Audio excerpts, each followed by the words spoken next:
Welcome to my YouTube channel Safal education. हम लोग 11th physics पढ़ रहे हैं, चैप्टर 3 प्रॉब्लम आ गई थी। तो आपेक्षिक वेग पढ़ रहे थे पिछले लास्ट लेक्चर में, तो वही लेक्चर है, आगे की ओर कर रहे हैं। बस थोड़ा समय और लगेगा, 5 मिनट। तो आपेक्षिक वेग में हम इतना सब कुछ चीजें समझ चुके हैं लगभग। आपेक्षिक वेग क्या होता है? एक वस्तु के सापेक्ष दूसरी वस्तु का वेग अगर निकाला जाए तो वो आपेक्षिक वेग। एक वस्तु के सापेक्ष दूसरी वस्तु का वेग निकालें तो वो आपेक्षिक वेग। कहने का मतलब ये कि आप ट्रेन में बैठे हैं, अच्छा उदाहरण यही, आप ट्रेन में बैठे हैं और ट्रेन चल रही है, तो आपको कभी कभी ये लगता है कि ट्रेन रुकी हुई है और प्लेटफॉर्म पीछे की ओर जा रहा है, तो वही आपेक्षिक वेग, आपको ऐसा लगता है। इसीलिए ऐसा बोलते हैं कि कानपुर से कन्नौज की ओर आ रहे हैं तो आपको रास्ते में बिल्लौर पड़ा, तो आप कहते हैं बिल्लौर निकल गया। बिल्लौर नहीं निकला, आप ट्रेन चल रही होती है। आप ऐसा मान लेते हैं ट्रेन रुकी हुई है और बिल्लौर पीछे की ओर निकल गया। आप कहते हैं कन्नौज आने वाला है, ट्रेन चल रही है, आप ऐसा मान लेते हैं ट्रेन रुकी हुई है और कन्नौज पीछे की ओर आएगा, क्योंकि हम निकाल रहे हैं एक के सापेक्ष दूसरे का वेग। हम ट्रेन पर बैठे, ट्रेन को स्थिर मान लेते हैं, ठीक है। जैसे आप 10 मीटर प्रति सेकंड से पूरब की ओर जा रहे हैं, ट्रेन में हैं, तो आपको ऐसा लगेगा प्लेटफॉर्म 10 मीटर प्रति सेकंड से पीछे की ओर जा रहा है, यानी कि पृथ्वी यानी कि प्लेटफॉर्म। क्लियर? तो आप सापेक्ष वेग में क्या होता है, जैसे हम कहें ए के सापेक्ष बी का वेग, तो हम निकालेंगे वेग बी का किसके सापेक्ष? ए के सापेक्ष। तो वेग बी का निकालना है तो पहले लिखेंगे वेग ऑफ बी किसके सापेक्ष? ए के सापेक्ष, तो ए के सापेक्ष बराबर वी बी माइनस बी ए। ठीक है। अगर हम प्रश्न से समझे, मान लीजिए एक बस है जो 50 किलोमीटर प्रति घंटा से चल रही है पूरब की ओर, एक दूसरी बस है जो 60 किलोमीटर प्रति घंटा से चल रही है पूरब की ओर। जब ये दोनों बसें आमने सामने आएंगी, आप 50 किलोमीटर वाली बस पे बैठे हैं, तो आपको क्या लगेगा? ये वाली जो बस है जो 60 से चल रही है, आपको 60 से नहीं लगेगी, आपको लगेगी मात्र 10 मीटर से, बहुत स्लो चल रही है। ऐसा होता है, प्रैक्टिकल करके देखिए। ए के सापेक्ष बी का वेग, इसके सापेक्ष इसका वेग निकालना, ये कितने से चल रही है, सापेक्ष वेग। तो बी का वेग बी ऑफ बी बराबर है ना, किसके सापेक्ष? ए के सापेक्ष V of A. V V minus B A हो जाएगा। इसे अगर हम चेक करें, ये कितना है? 60 माइनस 50 कितना आया? 10। पॉजिटिव आया, यानी कि हम दिशा अगर पूरब मान रहे थे दोनों की धनात्मक, तो तभी तो धनात्मक आया। तो किधर लगेगा? ये पूरब की ओर। इसकी सापेक्ष वेग कितना हो गया? मात्र 10 किलोमीटर। देखिए 10 ही से ज्यादा है। अगर हम इसे ये कहें बी के सापेक्ष ए का वेग, बी के सापेक्ष ए का वेग, तो बी के सापेक्ष ए के वेग में क्या हो जाएगा कि ए का वेग निकालना है, V of A B of B बराबर V of A minus B of B. 50 minus 60 कितना आया? माइनस का 10। माइनस का 10 क्या बता रहा है? जब इस वाली बस ये कार देखेगी तो इसे क्या लगेगा? ये कार तो आगे निकल गई होगी, ये बस तो आगे निकल गई होगी, तो इसे जब ये वाला इसमें बैठा हुआ आदमी देखेगा तो उसे क्या लगेगा? ये कार पीछे जा रही है, शायद ये आगे तो चलती चली जाएगी, ये बस तो पीछे रहेगी। तो इस वाले को क्या लगेगा? ये पीछे की ओर जा रही है, क्या लगेगा? पीछे की ओर, तभी तो माइनस चिन्ह आया। ये क्या बता रहा है? 10 किलोमीटर पश्चिम। चाल तो 10 की है लेकिन पश्चिम की ओर जा रहा है, इस वाले को लगेगा, क्योंकि ये कैसा आया? निगेटिव। अगर पूर्व धनात्मक है तो पश्चिम क्या होगा? ऋणात्मक। क्लियर है ना? तो इसमें एक प्रश्न है, उस प्रश्न को चलिए कर लेते हैं, है ना।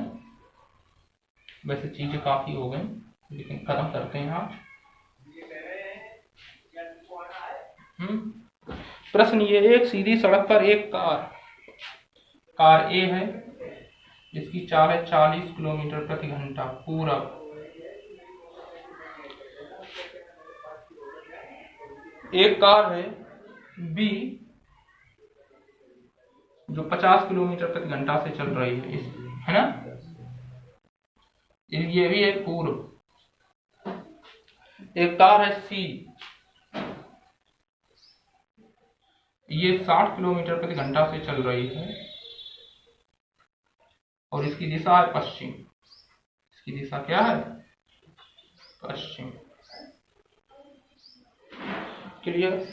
तो हम पूर्व को मान लेते हैं धनात्मक, तो पश्चिम क्या हो गया, ऋणात्मक। Clear, automatic.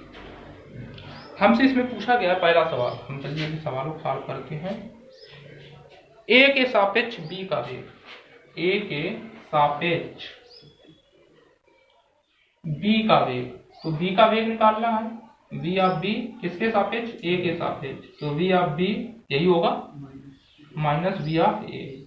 बी का वेग v ऑफ बी ए के सापेक्ष v ऑफ ए बराबर वी बी माइनस वी है। वी बी का मान 50 माइनस 40 कितना आया, 10 प्लस का आया तो पूर्व। चलिए दूसरा सवाल, b के सापेक्ष a का वेग, b के सापेक्ष a का वेग, तो v of a v of b बराबर v of a minus v of b कितना आइए 40 माइनस 50 कितना आया माइनस का 10, क्या बताएगा ये 10 पश्चिम, क्यों, क्योंकि माइनस का है। चलिए माइनस किधर माना है, पश्चिम में। आगे देखें, ए के सापेक्ष सी का वेग, ए के सापेक्ष सी का वेग, किसका वेग निकालना है, सी का, तो v of C v of A बराबर V C minus V A. ठीक है, v ऑफ सी कैसा है, v ऑफ सी है ना, यहाँ पर 60 ना कह के प्रश्न में 70 का आ गया, हम भी 70 कर ले रहे हैं। ठीक है ना, चलिए 70 कर लिया, तो v ऑफ सी कितना है 70, लेकिन माइनस का 70 पश्चिम की ओर देखिए, तो माइनस 70 माइनस v ऑफ ए कितना है 40, क्लियर, कितना हुआ माइनस का 110। ठीक है ना। और सिंपल चीज समझे, देखिए अभी हम प्रैक्टिकल करवा दे रहे हैं, तो ये कितना हो जाएगा 110 किलोमीटर प्रति आवर पश्चिम, क्योंकि कैसा है नेगेटिव। समझिए हम इस वाली कार और इस वाली कार की बात कर रहे हैं, ये इधर जा रही है, ये इधर जा रही है, हम इसमें बैठे हैं, तो हम इसको क्या मान रहे हैं स्थिर। इसमें भाई ए के सापेक्ष, इसके सापेक्ष इसका वेग, तो ये चल रही है, इसका वेग निकालना है, तो ये चल रही है स्थिर है, ये इधर जा रही है, इधर जा रही है, जब इसको ये 40 की चाल से इधर जा रही है, इसको जब स्थिर मानोगे भाई ये इधर जाएगी, ये इधर जाएगी, तो आपको क्या लगेगा, ये 40 की चाल से इधर, ये 70 की चाल से इधर, तो आपको क्या लगेगा ये बहुत तेज पीछे जा रही है, लगेगा। एक इधर जाए और एक इधर जाए, तो आपको क्या लगेगा ये इसकी चाल बहुत ज्यादा है, लगेगा ऐसा। तो ये जा रहा है इधर 40 से, ये 70 इधर से, तो हम निकाल रहे ए के सापेक्ष सी का वेग, तो सी का जो वेग है, सी पश्चिम में जा रही है, ये और तेजी से पश्चिम में जाएगी, है ना, ये 40 है, तो ये इधर जा रही है और ये किधर जाएगी, इधर जाएगी। क्लियर, बात समझ में आई। तो इसके बाद है सी के सापेक्ष ए का वेग। ला एक तो सवाल हम इसमें बता दे रहे हैं, पहली बात तो सबके पास नोट्स हो गई है ना, तो इसमें 2-3 सवाल ऐसे हैं जो हमने आपसे खुद के करने के लिए दिए हैं।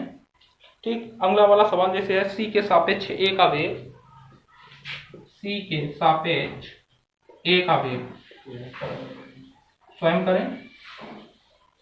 ठीक, अंतिम अगला है ए के सापेक्ष, ए बी सी के सापेक्ष पृथ्वी के वेग, ए बी सी के सापेक्ष पृथ्वी के वेग।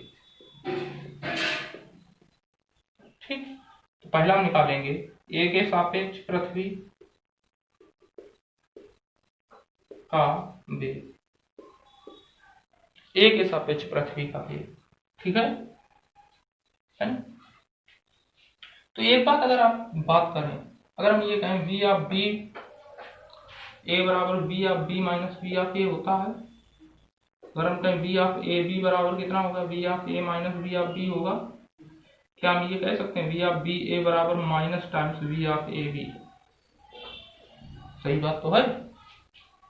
इसमें माइनस चिन्ह कॉमन ले लो, माइनस चिन्ह जब इसमें कॉमन लोगे क्या बनेगा? Minus V B minus V A है, हो गया ना एक ही चीज। हम यही तो कह सकते हैं वी ऑफ बी ए बराबर minus V of A B, एक ही तो मतलब है। नहीं समझ में बात आ रही है? चलिए तो हम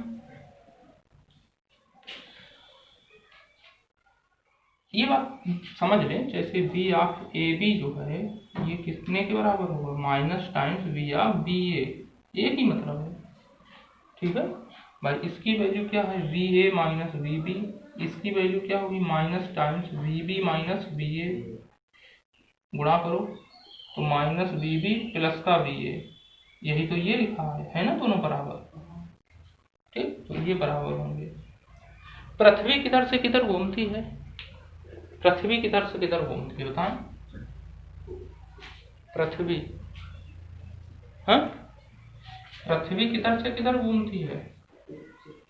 पूर्व से पश्चिम। यानी पृथ्वी किधर जाएगी? पृथ्वी जो होगी, पृथ्वी ठीक है, वो हमेशा किधर जाएगी? पश्चिम दिशा में जाएगी। और ए किधर जा रहा है? पूर्व दिशा में। तो पृथ्वी का वेग कितना हो जाएगा? माइनस ऑफ बी ए। भाई पृथ्वी कहाँ जा रही है? पश्चिम में। सिर्फ ए के सापेक्ष पृथ्वी का वेग, तो पृथ्वी की चाल तो दी नहीं गई। तो पृथ्वी किधर घूमती है? पश्चिम में। पृथ्वी किधर चलती है? पश्चिम दिशा में। ए किधर है? पूर्व दिशा में। तो पृथ्वी का वेग कितना हो जाएगा? माइनस बी ए, माइनस का 40 किलोमीटर प्रति घंटा, है ना। माइनस 40 को प्लस में बदलेंगे तो क्या आएगा? 40 किलोमीटर प्रति घंटा पश्चिम। पृथ्वी किधर चलती है? पश्चिम दिशा में। बात समझ में आ रही है? तो इसके जो बी के सापेक्ष पृथ्वी और सी के सापेक्ष पृथ्वी, ये दोनों कर लीजिए और वो वाला कर लीजिए। आज की क्लास के लिए इतना ही रखते हैं। क्लास चैप्टर 3 पूरी तरीके से कंप्लीट है। जिन लोगों अब बारी आएगी न्यूमेरिकल्स की, कल से न्यूमेरिकल शुरू करेंगे, तो न्यूमेरिकल्स के लिए जिन लोगों के पास क्वेश्चंस नहीं है, क्योंकि ऐसा नहीं है कि 40-50 क्वेश्चन दिए, 40-50 कराएंगे तो महीने भर एक ही चैप्टर चलेगा। चैप्टर अच्छे से हो गया है तो आपके क्वेश्चंस को करेंगे आधे से लगभग। अगर 40 क्वेश्चन है, एक बार समझा चुके हैं, तो 25 हम करें तो 15 आप भी करें, है ना। तो आज की क्लास को यहीं रखते हैं। Thank you.